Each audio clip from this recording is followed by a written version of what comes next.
This book is The Talking Turnip by Rhodes and Paul Galdone drew the pictures, which of course you know is the most important part. Who drew the pictures? That's coming from Grandma Cammy anyway.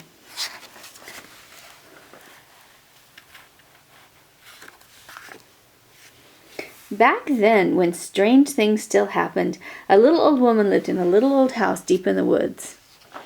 I love the way that starts. Back then, when strange things still happened, as if they don't now. I like books that make you think. One day she went to cook some soup into a big pot of water. She threw beans and bones and onions and carrots and salt. While she was stirring the soup, a turnip spoke up. "Don't throw me into that boiling water. Leave me alone." "Who said that?" the woman asked, looking at her dog. "That wasn't the dog talking," the cat said. "It was the turnip. Let it be." Look, there's the turnip. You see the turnip, baby Rhodes? The woman was amazed. Her cat had never spoken before. Now the turnip and the cat both talked back to her. She grabbed her cooking spoon to whack the cat. Oh my gosh, look at the animal shivering in fear.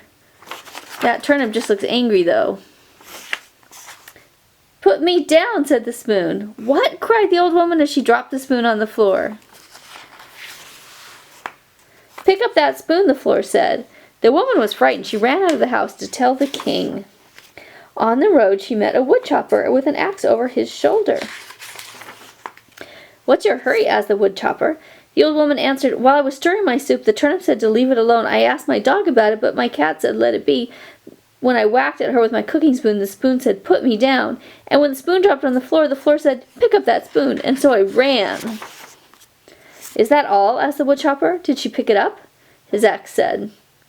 The woodchopper was amazed. "What?" he hollered as he flung his axe down. He ran off with the little old woman to tell the king.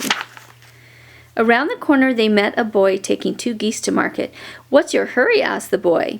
"While I was stirring my soup, my turnip said to leave it alone," the woman explained. "Then my cat said to let the turnip be, and my cooking spoon said, 'Put me down.' And the floor said, 'Pick up that spoon.' And then my axe said..." "Did she pick it up?" the woodchopper added.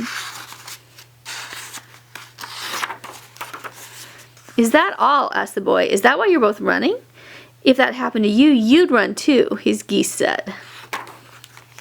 The boy was amazed. "What?" he shouted as he let the geese fly.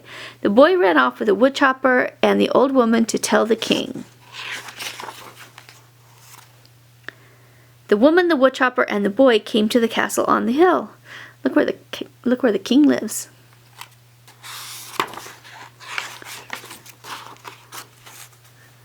The king sat on his throne and listened to his people's troubles.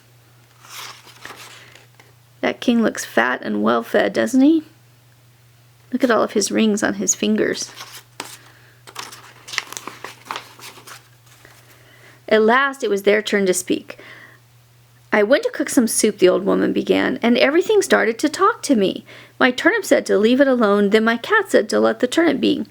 When I whacked at her with my cooking spoon, the spoon said, 'Put me down.' And when the spoon fell on the floor said, 'Pick up that spoon.' And then my axe said, 'Did she pick it up?' the woodchopper added. And then my geese said to me, 'If that happened to you, you'd run too,' the boy said." "Now, that is really an unbelievable story," the king said. "You'd all better get back to work before I punish you for taking up my time with such lies." Look at him pointing his finger at them. The old woman, the woodchopper, and the boy all marched out. Look, they have their heads down.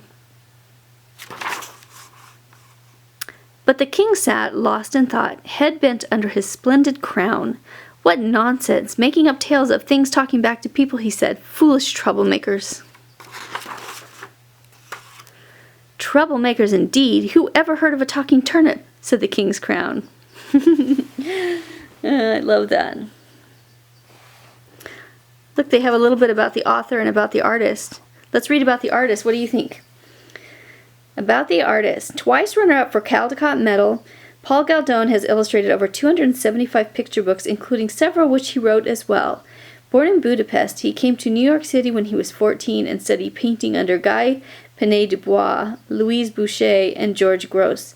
He and his wife divide their time between their homes in New York City and Turnbridge, Vermont. The Talking Turnip follows The Hungry Fox and The Foxy Duck as Paul Galdone's second book for Parents Magazine Press. And that is it, baby Rhodes. That is The Talking Turnip. I hope you enjoyed today's book. Night-night.